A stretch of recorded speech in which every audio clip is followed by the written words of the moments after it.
We'll just go now to Sky News host James McPherson. James, this is a major moment. Look, we've been very critical on my program, at least last night, of Julian Assange, of how he put lives at risk. Servicemen and women who were risking their own lives to work in undercover roles, in war zones, in high-risk areas, and he risked exposing them. There was no redaction in the documents. This was not careful journalism, as some have claimed. This was a careless document dump. Now, we just heard that press conference from Albanese, and the line that he's been running and other senior politicians is that they don't want to get into what Assange did. They don't want to get into the criminality of it, even though he has just pled guilty. It was that guilty plea that has seen him walk free, but they don't want to get into that. They just want to take credit for the fact that he's released, because they judge that the sentiment now in Australia is that this saga has gone on too long. After 14 years, they judge that the sentiment is Assange has done his time. What do you think?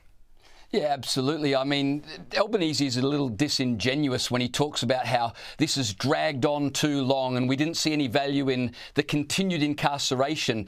Don't forget, most of it has dragged on because Julian Assange himself has been avoiding facing court. He spent, was it 7 years in the Ecuadorian embassy, avoiding being tried for the crimes he was alleged to have committed. So for Anthony Albanese to say, oh, it's dragged on too long, Julian Assange was the one who dragged this out. But as you point out, Anthony Albanese, who hasn't had a great 12 months, needs a win. And so he was very keen to point out that Julian Assange called his team the diplomatic A-team. Wow, that's amazing. High praise from Julian Assange. He's a Prime Minister who gets things done. Well, how's your energy price going? How's the housing crisis going? How's inflation going? This is a Prime Minister who is desperately looking for a win, so desperate for a win, he's grabbing onto the coattails of Julian Assange, trying to leak a bit of credibility from him. That's how desperate Anthony Albanese is. Yeah, I'm just going to point out, James, that we were just seeing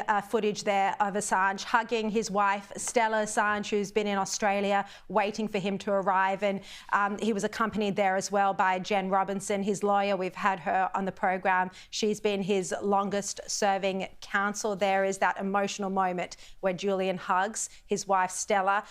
He does have 2 children, so shortly he'll be reunited with them. Look, for Assange's supporters, this is one of the most joyous nights for them. They will undoubtedly be celebrating, and it is a closure of a long-running period, but we can't forget what got him here in the first place.